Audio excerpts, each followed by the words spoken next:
Hey everyone, Andrew Hall here. I have a policy, as many of you know, that if no one else shows up for the panel, then I talk for a couple of minutes and then I go away and then I just go about my business. So I'll give it like 5 minutes. If no one else shows up in the chat, hello, one person who's watching. Glad to see that you're here. Maybe I didn't put in the right link for the panel. Maybe everyone's busy this morning. It does happen. So what are we going to talk about? I have been binging through the History of Rome podcast. This is my second time through it. And it's by Mike Duncan. He also does the Revolutions podcast. And what strikes me about this particular moment in time here as a country, and what's similar to the middle to the late Republican period in Rome, that's during the Second Punic War when Rome went against Carthage for, as the name suggests, the second time, that after the conflict, Rome had gathered so much money. I know Zebra's not here, right? So what happened with this at the end of the Second Punic War is that there was a huge influx of slaves into the Republic, and there was a lot of money going into very rich people's hands and made them incredibly richer. And because of the wealth and the slaves brought into the Republic, rich people figured out they didn't need poor people. I want to say that again. In effect, rich people realized they didn't need poor people. What kind of similarities are there between our moment in time right now, when we have oligarchs here in the United States of America treating everyday people like they're disposable, as if we're not needed, and maybe in their eyes we probably aren't, that we could be bought and sold. So there are disturbing correlations between where we are in time to the late middle period of the Roman Republic. Because when you have that kind of wealth disparity, it warps the entire system. That's what we saw in the first story, or the only story that we covered in the first show, was that $66 million. Oh, hey, Cindy Plaza's here, so I don't have to just talk. I can talk. I didn't want you to stay alone like this. Oh yeah, it's sad. That's what it is. But I'm used to when I was doing stand-up, I was used to performing in front of very small crowds. So that's I can talk. But thank you for coming on. So keep going with your Rome story. Yeah, it's interesting. So there are significant comparisons, and I'm not the first person to say these things, though I might be the only atheist in this space that's saying these things.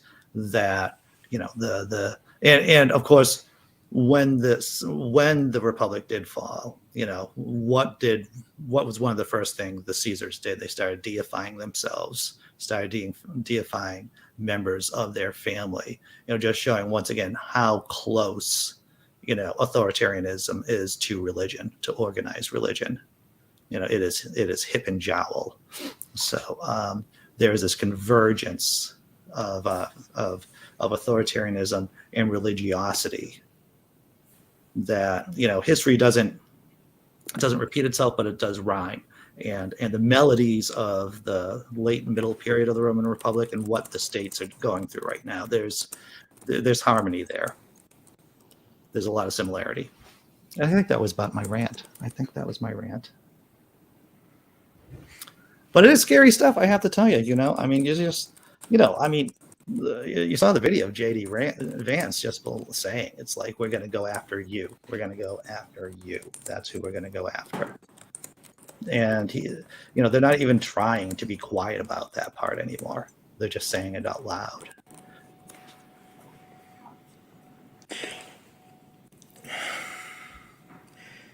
Yeah, I don't think people in Europe realize the huge gap there is now in political discourse between Europe and the US. Because when you say, what's happening in the US is bad, I don't think, ordinary people like me don't understand how bad it is. Hmm. Because when you hear this kind of talk from a candidate politician, it's not something that we can imagine here. Yeah. Yeah. And this is a major politician too. This, because Ohio is a red state, it looks like J.D. Vance is going to be the next senator for the state of Ohio. And, once senators get in, once a politician gets locked into their position, they typically don't get voted out. Those are safe seats, more or less. It's rare for a person to have obtained their seat and then get voted out in another election. That's what made this seat so competitive, is that the sitting senator was retiring. And so there was this big melee to get it. Yeah, you said earlier how bad it is that there is so much money into politics, and I agree. In France, for example, the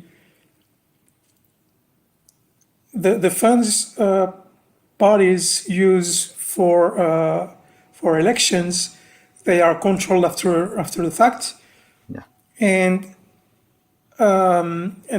parties are paid back at the condition that you get a minimum percentage. I think it depends on the election, but for presidential, I think it's 2% or 5%, something like that.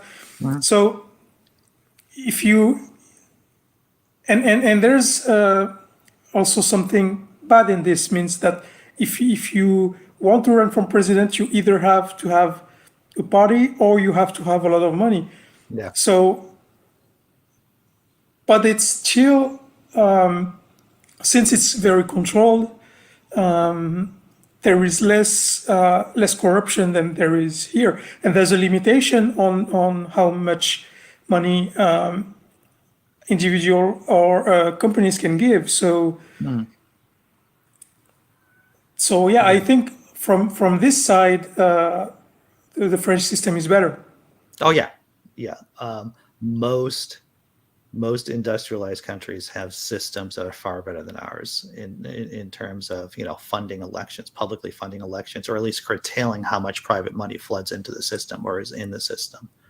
And once again, this guy, J.D. Vance, and some of his, we saw it in the article, there had tons of money given to them by super PACs and by PACs, and apparently, if you're a CEO, or if you were, I guess Vance was in Silicon Valley for a while, if you have, or maybe he was a hedge fund guy, but with enough money, you don't need a political party, or you can buy one off, right?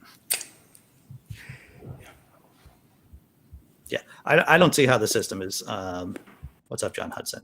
I don't see how the system is sustainable in the long run, running like this. And that's the thing, is that this has been such a long time going. I remember talking about this back in the 90s when I was an undergraduate. It's like, campaign finance reform is necessary, but this is what happens when you don't have it. This is what happens. This kind of maelstrom of shittery. That's what it is.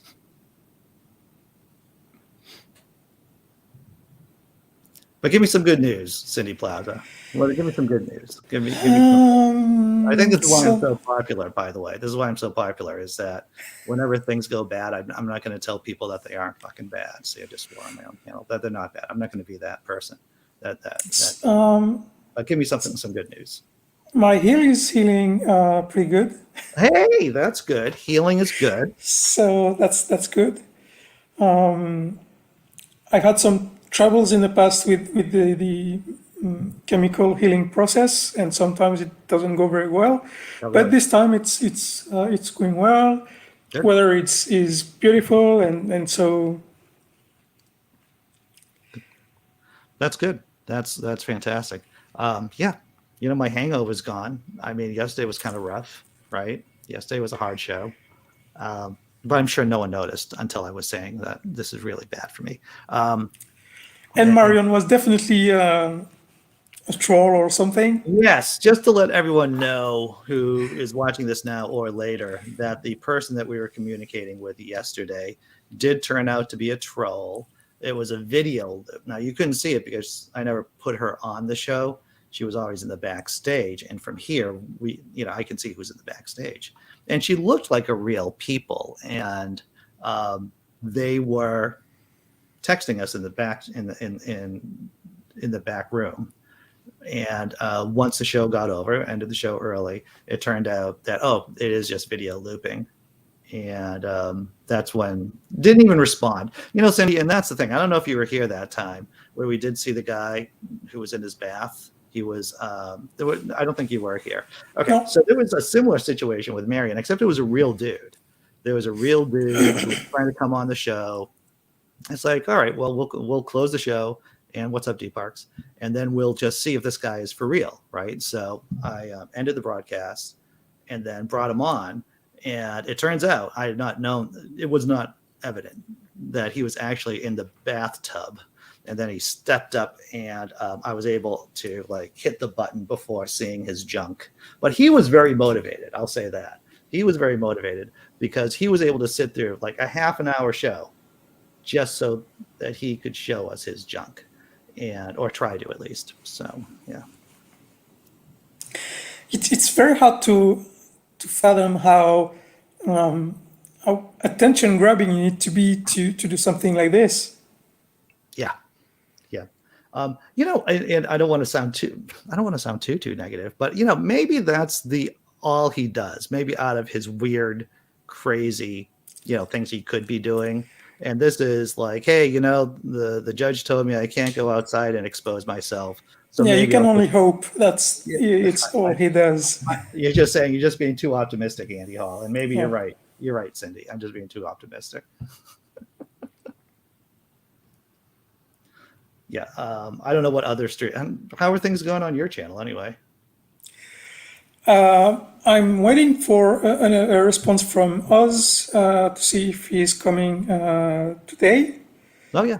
Usually it's on Fridays, but he's busy on Fridays. So if not this week, then it's going to be next week. On Saturday, we have a show on the PSF, which was renamed to Secular Haven. Today, we will have a show about the obvious topic. So we will have a lot of women activists on the show, on the panel. I don't think I will be co-hosting. I think it will be Karaya, but okay. I think it will be interesting to go and see. Yeah. Other than that, it's pretty slow at the moment. There are several people I want to invite, but I really don't have the strength to put up the energy to do all that. So it's a lot of this. In fact, when I was on PSF talking with Oz, a lot of it was about how not getting burned out. How don't you get burned out doing this kind of work? Because being a one-person operation that I am, right? So I basically do this show, and then I do my blog too. Which if I'm up at 5, this is what I've discovered. If I'm up at 5 a.m., Cindy, in the audience, then I can produce one decent blog article with funny stuff too, if I do say so myself, and then do this competently. But if I'm not at 5 a.m., it's tough. It's tough. And that doesn't impede too much on your sleep time? Well, that's a very good question. I'm gonna whisper this, not whisper angry, but I'm gonna say that I think I might have been able to manage my sleep properly. I think I've been able to get to the point that I can go to sleep at 10 o'clock and be up at 5 without getting up during the night. Now, this has only been going on for a week, but because as many of you know who've been listening to my ramblings, I'd be up at 2 o'clock in the morning, couldn't get back to sleep. I'd be up at 3 o'clock, couldn't go back to sleep. Or then I would go back to sleep, and then I would wake up at 9 just before the show, and it's like, well, I can't do the show when I'm just like, this. So maybe for like a couple of days. I know I'm getting really, there's not enough data points for me to generalize this, Cindy Plasma. I can say this. For the last few days, I've actually gotten good, consistent sleep. Going to bed on time, getting up on time. Yeah, that's the thing. If you want to have consistent sleep, you need to have consistent hours. You need to go to bed at the same time, wake up at the same time, and then you get your internal clock set up correctly, and then you get better sleep. Yeah, definitely. John Hudson says, I don't understand where you find the energy, but glad that you do. Yeah, well, here's the thing, and I don't know, Cindy, if you find this too, is that when you're talking to a content creator, right, whether they're a YouTuber or a blog, or whatever they do, because I've been doing this for, I'm going to sound like an old man now. So I've been blogging for like 15 years. I don't know why I did that accent while I did that voice, but I did. You kind of start looking at, people and you go to yourself, and I just say to myself, why are they doing this? And once I figure out, or I come up with a hypothesis, and then I say to myself, I give them X amount of time doing what they're doing and seeing whether or not they are, whether or not they're going to last 6 months or a year or 2 years, or so there are people who start doing this who have unrealistic expectations, right? And so they may not. If you're looking for external validation, social media is probably not for you. Yeah, I definitely don't have this issue. I didn't expect anything from my channel. In fact, I think what I have now, it's over 200 subs. I think it's more than what I expected. Yeah.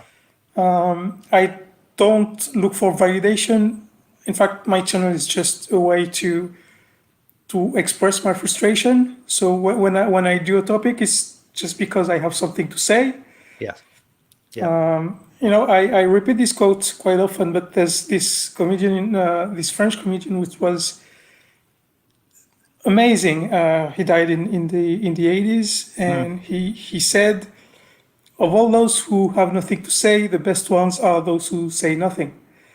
So, and I love that quote, and I subconsciously apply it to myself because, yeah, if I don't have anything to say, I'm not going to bother people with just useless talk. Yeah, there was at least one day, I think it was last week, maybe it was the week before, that I literally had nothing to say. I just, I looked at the news, and it's like, I don't think I could have given like a decent spin on it or given any kind of insight. And I said, well, I can't do it then. I can't do the show. I'm not going to do this in good faith. Because there are some people, who do come out with videos like a couple of times a day. And I look at them, and it's like, well, that's good for them. If they can do that, that's fine. But I don't have the time or maybe the bandwidth for it. What's up, Sammy? And then, Cindy, this is what, so this is another type of content creator. It's a person who, and I've seen this with writers too, in the real, in the external world, that they're working through something, like they might be going through a divorce. I had a friend who was going through the divorce and decided, they were talented writers too. They were a talented writer too, and just started writing and just wrote a lot and wrote really great material, but she never broke through. But once she resolved that issue, she stopped writing. She just went back to, living her life. And so there's some people I just say, yeah.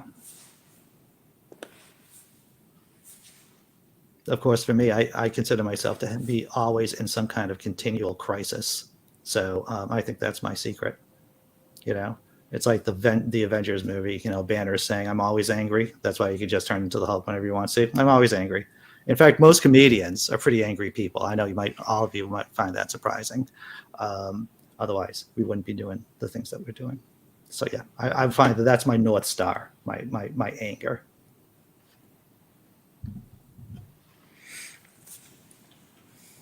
That's why I love asking people, like, so why are you doing this? Like, whenever Hemant comes on, on the channel. He doesn't come on that often. He's only come on a couple of times. It's like, you seem like a really chill guy, but I want to poke. I don't poke. I prod. I ask. I want to see. It's like, I know why I'm angry. I want to know why you're, because there's no other reason, right? I mean, we're an irrational species. I just want to know why people are angry. Like, what got under their skin? What got it? When I started the channel, I had this discourse that I didn't want to be tracked down to one specific area of activism, like LGBT, like religion, like politics, because I thought, and I still think, that critical thinking is the answer to all this. So instead of fighting battles individually, I decided to fight the long one and treat the underlying cause. Yeah. But I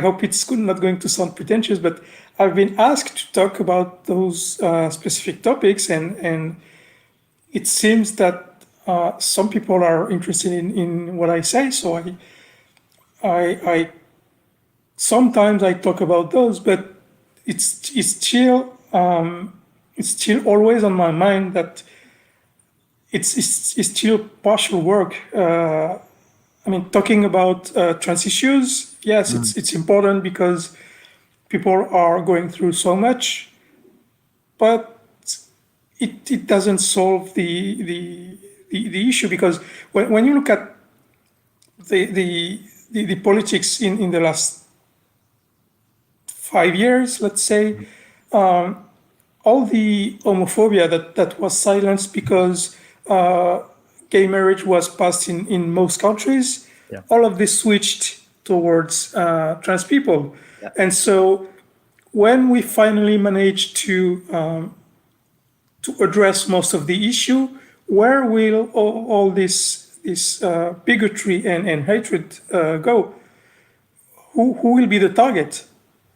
Well, that's a good, and you're right, because there is always amongst some people, a certain group of the population that need to scapegoat some group. Yeah. Yeah, and I guess one of the tricks is creating incentives in the society not to make those voices louder, not to to add fuel to that fire. Yeah, and when I see what's going on now, I'm afraid that the US is going to go full circle and go back to obviously targeting Black people. Oh yeah. It's this brings me back to our conversation we had yesterday about federalism and about what the Republicans are going to do when they get Roe stricken down. There is actually a movement, and I thought that the next step for Republicans and for the Christian fascists is to force their will on the rest of the states. And that's exactly what their game plan is. I was listening to NPR, National Public Radio over here, and a constitutional scholar was on, and the conversation, of course, went to what's the Republicans' next move, and what they're going to try to do is pass personhood bills for fetuses. And so if you have a Republican Senate and a Republican House and a Republican president, then if they're able to pass a personhood law, that could undermine a lot of abortion services here, even in the bluest of all states. So the takeaway is that people in blue states should not think that they're safe, right, from this kind of insanity. What, did I just bring the party down again? Oh my freaking God. No. I think it's And I have this well, I had for a while this question quite often is why do you care so much about what happens in the US? And the answer is because once it's happening there, it will happen Oh yeah. somewhere else. Like there's I've said it already, but in between I think it's 2000 and 2012, something like that, there's been $750 million poured from US and Russian conservatives Mm. towards far-right groups Yeah. that promote anti-abortion, anti-gay marriage rhetoric, and all that. So if those people succeed in the US, you can bet that all the money they spend right now to make this happen, it will go towards the rest of the world. Yeah, yeah. Christian fundamentalists already spend a lot of money in sub-Saharan Africa trying to make their lives hell, basically. Yeah.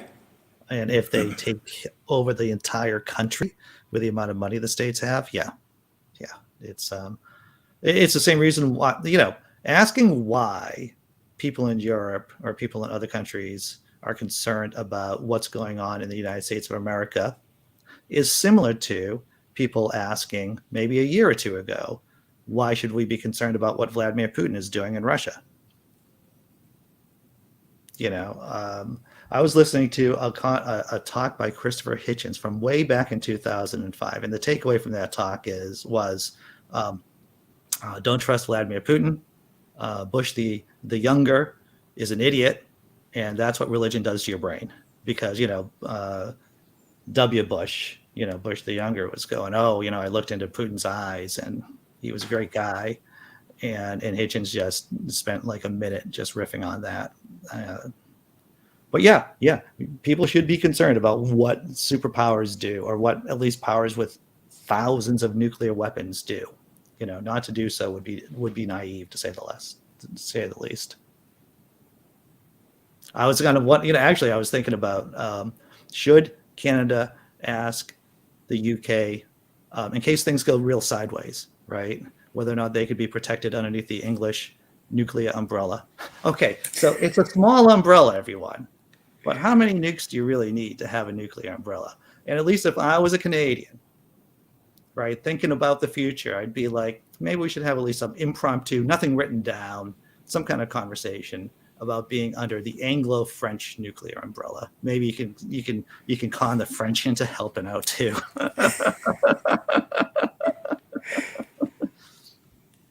I am going to write that bit up, by the way. I am going to write that bit up and throw it on the blog. Yeah. Yeah, it's terrifying when you look at the prospects and what could happen and what might happen. Yeah. It is surprising that the conflict in Ukraine hasn't created more chaos than it has, to tell you the truth, when you consider that, the US, the West, it has now devolved into a full-blown, out there in the open proxy war between NATO and Russia. And we're killing, and the Ukrainians are killing tons of their guys, tons of their people, killing off generals. Putin is not backing down. And I'm just, every single time people say, it's horrible, it's horrible. Yeah, well, it's surprising that it's not actually worse than it is. And not saying that it won't get worse. It probably will, but it hasn't spun out of control now as of yet. Happy stuff. That's why you come on this channel, Cindy Plaza. That's why everyone comes on, to get a little brightness, a little bit of puppy dogs and rainbows here, right?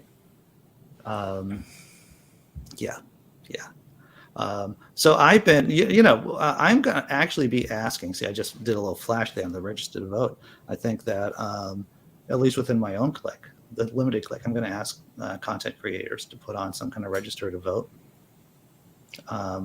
in their feeds, so that because I think that's one of the things that we as atheists don't do enough of, is that we don't ask people just to go out and register to vote. and I'm going to start messaging people. It might be too late, by the way. It might be too late for all this, but I'm going to start messaging people privately and see if they can do that. I'll do that for the PSF channel, for the show on Saturday. Sure. That's cool. That's good. So, all right, everyone, we've been on this crazy ride for 30 minutes. Thank you for showing up. Cindy Plaza, thank you for saving me from me just talking into the void. And everyone in the chat, thanks for showing up. What happened? Oh, John is referring to the bit I wrote this today. What would happen if Ben Shapiro happened to find the clitoris? I don't know. I don't think I don't know. That's a very good question, John. All right, everyone, take care.